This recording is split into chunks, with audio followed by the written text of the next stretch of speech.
Di Medan, Sumatera Utara, tak terima anaknya tinggal kelas atau tidak naik kelas, seorang ayah melakukan protes keras ke pihak sekolah. Tinggal kelas? Anak saya tinggal kelas karena absen katanya. Aksi protes yang dilakukan bapak tersebut terjadi di SMA Negeri 8 Kota Medan, Sumatera Utara. Nilainya bagus, tapi ditinggal kelas. Tinggal kelas, aneh. Ia menemui wali kelas anaknya untuk mempertanyakan alasan putri kesayangannya tidak naik kelas. Sementara selama ini anaknya berprestasi dan absennya pun di atas ketentuan Dinas Pendidikan Sumatera Utara. Karena saya melaporkan kepala sekolah. Oh iya Pak, kasus apa Pak? Kasus korupsi dan pungutan liar. Oh iya. Coki Indra menuding anaknya tidak naik kelas lantaran dirinya melaporkan dugaan korupsi yang melibatkan kepala sekolah. Abang pihak sekolah bang, izin bang konfirmasi bang. Ada korupsi Pak, betul Bang. Ada korupsi Bang. Ada bos di sini Pak. Abang sebagai apa bang? Bang. Video orang tua siswa yang mengamuk lantaran anaknya tinggal kelas ini viral di media sosial. Dari Medan, Sumatera Utara, Ahmidal Yauzar, TV One mengabarkan. Di sini ada. Saya beruang sekolah. Jangan lari klien. Sampai kemana pun saya kejar klien.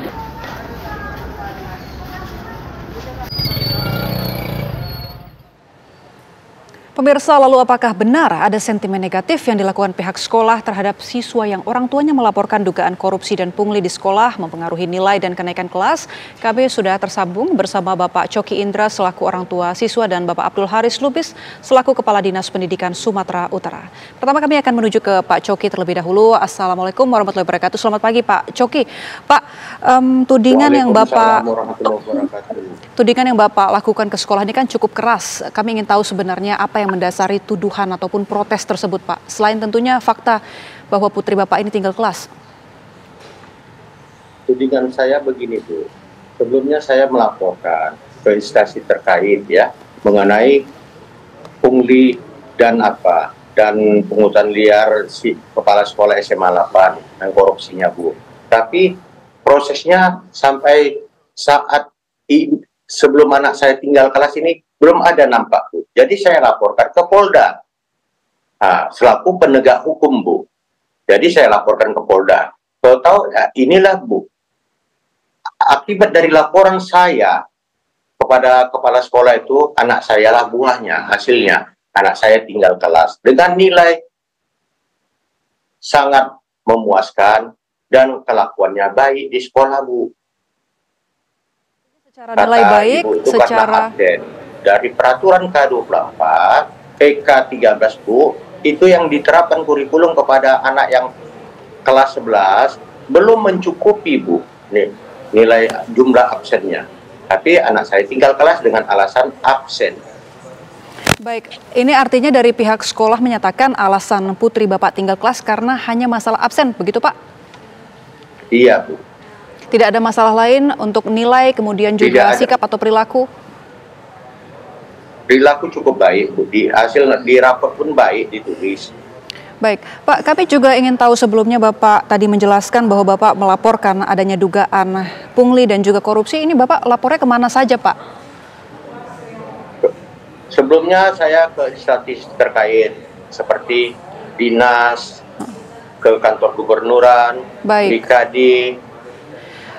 Kalau untuk komunikasi dengan pihak sekolah secara langsung, baik itu dengan guru ataupun kepala sekolah mengenai dugaan kasus korupsi ini Pak? Sudah 2 kali Bu mediasi. Baik. Saya hadirilah apa kemauan kepala sekolah itu bukan. Cuma kepala sekolah itu minta itu ditulis. Saya katakan, ngapain ditulis Bu? Enggak banyak permintaan saya. Peraturan pemerintah itu tegakkan.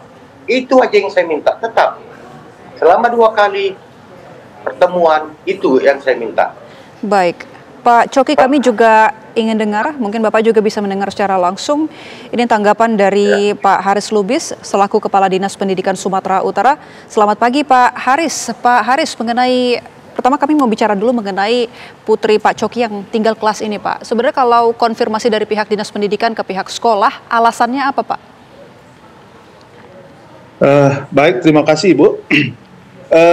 Ya begini ya, tentu masalah ini sangat disayangkan ya. Kami sangat menyayangkan ini bisa terjadi. mudah-mudahan ini ke depan tidak akan terjadi lagi. Begini, memang apa yang terjadi bahwa yang pertama untuk menetapkan kriteria kenaikan kelas itu memang ditetapkan oleh satuan pendidikan. Artinya sekolah yang menetapkan berdasarkan Permendikbud 23 tahun 2016 ya. Artinya begini, memang berdasarkan laporan hasil pemeriksaan kami ke sekolah, memang didapatkan laporan bahwa si siswa ini ada 34 hari tidak masuk sekolah. Dan berdasarkan apa yang ditetapkan oleh sekolah, satuan sekolah tadi tentang kriteria ketidaklulusan, berdasarkan itu ya apa yang mereka tetapkan, maka sekolah memutuskan tidak siswa tersebut tidak naik kelas. Tetapi perlu kita klarifikasi pada hari ini, dalam menetapkan kriteria naik kelas, ini yang perlu harus mestinya dilakukan itu di awal tahun ajaran. Dan ini ternyata kami temukan ini baru ditetapkan pada tanggal 20 Juni. Nah, ini tentu tidak prosedur, tidak seperti semestinya. Nah, lalu kita juga menemukan bahwa tidak ada pembinaan kepada atau sosialisasi kepada baik guru maupun kepada siswa dan maupun kepada orang tua murid. Nah, ini kesalahan yang cukup fatal juga. Baik. Karena semestinya ini dilakukan di awal-awal tahun ajaran gitu. Baik. Sehingga kami melihat ini sesuatu yang kehilapan ya dari pihak sekolah. Untuk itu kami sudah menyurati atau menyampaikan kepada pihak sekolah atau kepala sekolah untuk meninjau ulang keputusan beliau dalam menetapkan si siswa tersebut tidak naik kelas. Baik, Pak. Mudah-mudahan ini akan segera ditindaklanjuti oleh kepala sekolah. Baik, Pak. Demikian, Haris, Ibu. Ini artinya, Pak, dengan kata lain penetapan putri Pak Coki yang tidak naik kelas ini tidak sesuai prosedur yang sesuai Bapak tadi jelaskan, ini bisa menganulir keputusan sekolah. Artinya nantinya putri Pak Coki ini bisa akhirnya diputuskan naik kelas, begitu?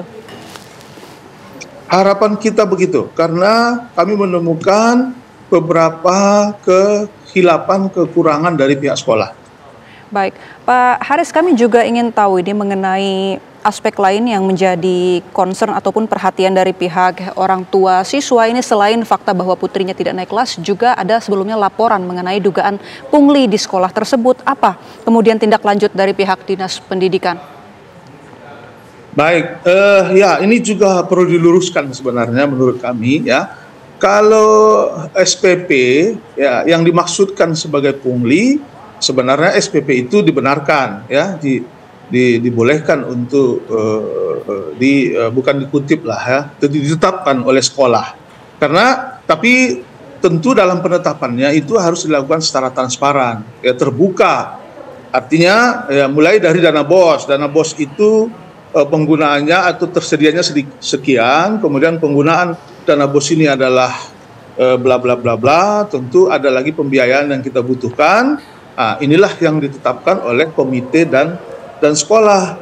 Nah, ini yang perlu mungkin diklarifikasi. Artinya SPP itu sebenarnya diperbolehkan sepanjang itu dilakukan secara transparan dan melalui kesepakatan bersama. Sehingga, kalaulah misalnya SPP ini juga didasarkan kepada ataupun diduga sebagai pungli. Nah, ini perlu diluruskan bersama ya. Nah, tetapi perlu kami sampaikan soal pungli, pengaduan ataupun dugaan pungli ini sebenarnya sudah ditangani oleh pihak aparat kepolisian. Nah, tentu kami memberi support, memberi ruang untuk itu, dan memberi dukungan kepada APH ya untuk melaksanakan tugasnya, dan kami berharap ini bisa segera juga dapat dipastikan duduk perkaranya, dan artinya secara hukum ini bisa selesai gitu. Baik Pak Demikian, Haris. Ibu. Baik, kami juga ingin dengar dari pihak Pak Coki, Pak, sebenarnya dugaan korupsi ataupun tindakan korupsi apa yang Bapak laporkan dan juga pungli, apakah hanya berkaitan dengan SPP atau seperti apa Pak? Mungkin boleh dijelaskan di sini.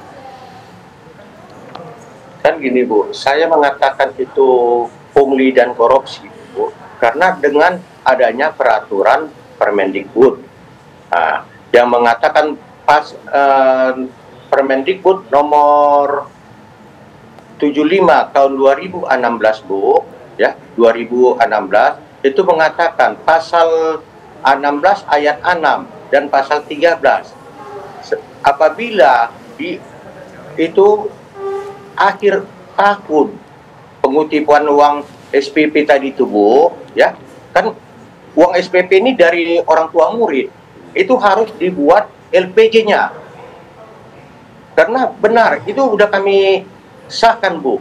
Pada tahun 2022 kepala sekolah itu membuat RAPBS dan dibagikan kepada kami. Baik, berarti jadi di situ ditentukan besaran uang sekolah tadi itu sebesar 150.000. Dan disitulah saya katakan itu pasalnya pasal 3 itu Bu. Pasal 3 ayat 1E dan 2. Membuat RAPBS. Baik, tapi pasal 16 ayat 6 dan pasal 13 Ibu itu tidak melakukannya Bu. Membuat LPJ kepada orang tua murid.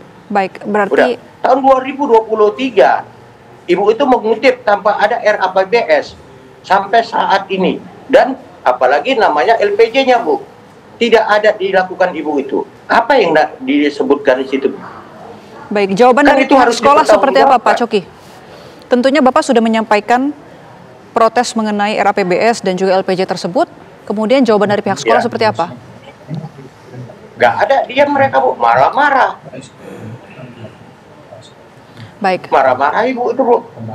Berarti dua hal tersebut yang menjadi perhatian Pak Coki, kami juga akan langsung konfirmasi kepada Pak Haris. Pak Haris, tadi protes dari pihak orang tua ini karena pihak sekolah tidak menerbitkan RAPBS maupun juga dengan LPJ mengenai SPP tersebut, Pak.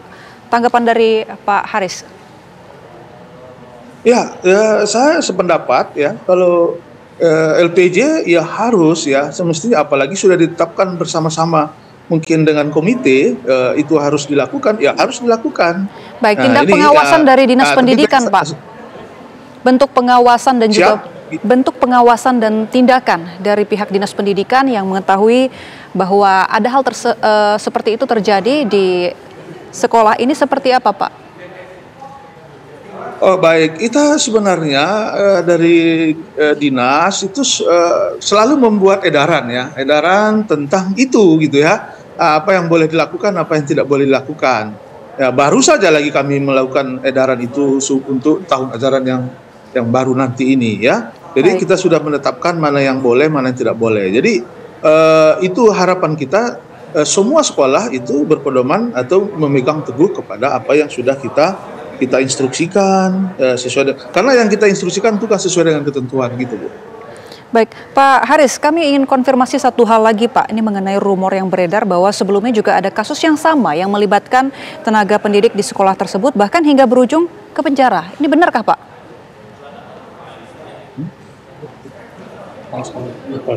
Yang saya terinformasi betul itu. Baik. Kepala sekolah sebelumnya. Baik, mengonfirmasi hal tersebut, terima kasih Bapak Abdul Haris Lubis selaku Kepala Dinas Pendidikan Sumatera Utara. Sebelumnya juga ada Bapak Coki Indra selaku orang tua dari murid. Kami harapkan ada jalan keluar untuk masalah ini.